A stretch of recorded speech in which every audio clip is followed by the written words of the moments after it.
താമരശ്ശേരി ചുരത്തിൽ ഗതാഗത കുരുക്ക് രൂക്ഷം. ചുരം കയറുന്ന വാഹനങ്ങളുടെ നിര അടിവാരം പിന്നിട്ടു. ഹൈവേ പോലീസും ചുരം സംരക്ഷണ സമിതി പ്രവർത്തകരും കുരുക്കഴിക്കാൻ ശ്രമിക്കുകയാണ്.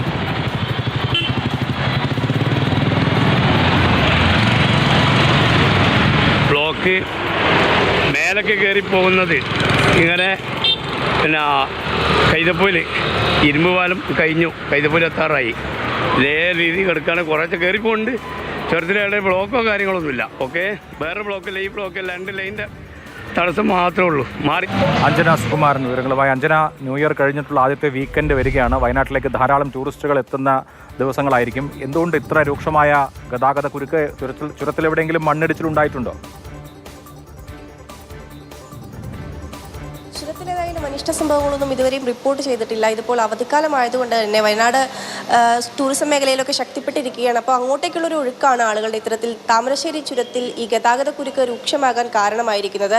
രാവിലെ ഒരു 4 മണിയോടുകൂടി, പുലർച്ചെ ഒരു 4 മണിയോട് തുടങ്ങിയ കുരുക്കാണ് ഇപ്പോഴും അത് തുടരുന്നത്. ഇപ്പോൾ ഏതാണ്ട് ഒരു 5 മണിക്കൂറൊക്കെ പിന്നിട്ടിട്ടുണ്ട്. രാത്രി കാലങ്ങളിൽ ഈ ചുരത്തിലൂടെ മൾട്ടി ആക്സിൽ വാഹനങ്ങൾ കടന്നു പോകാറുണ്ട്. അപ്പോൾ 4 മണിക്കൊക്കെ ചുരത്തിൽ ഉണ്ടായിരുന്ന മൾട്ടി ആക്സിൽ വാഹനങ്ങളും ലോറികളും ഒക്കെ ഈ സമയത്താണ്, ഒരു 10 മണിയോട് കൂടിയാണ് അടിവാരത്തേക്ക് എത്തിയിട്ടുള്ളത്. 2 ദിശയിലേക്കും കാര്യമായ ഗതാഗത കുരുക്കുണ്ട് എന്നുള്ളതാണ്. ചുരം കയറാനും ഇറങ്ങാനും ഒരുപോലെയാണ് കുരുക്ക് ഏതായാലും ഉള്ളത്. അടിവാരം വരെ ചുരം കയറുന്നതിനുള്ള കുരുക്കിപ്പോൾ രൂക്ഷമായിട്ടുണ്ട്. അവിടെ ഹൈവേ പോലീസും അതോടൊപ്പം തന്നെ ചുരം സംരക്ഷണ സമിതി പ്രവർത്തകരും ഒക്കെയുണ്ട്.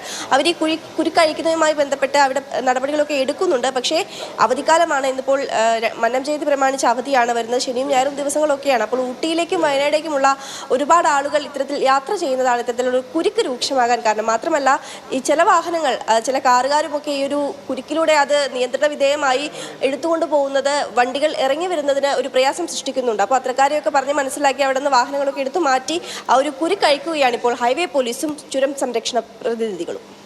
എന്തായാലും ചുരം സംരക്ഷണ സമിതി പ്രവർത്തകരും പോലീസും ഒക്കെ കുരുക്ക് അഴിക്കാൻ ശ്രമിക്കുന്നുണ്ട്. കുരുക്ക് അഴിയട്ടെ, ടൂറിസ്റ്റുകൾക്ക് വേഗം വയനാട്ടിലെത്താൻ കഴിയട്ടെ എന്ന് വിചാരിക്കാം.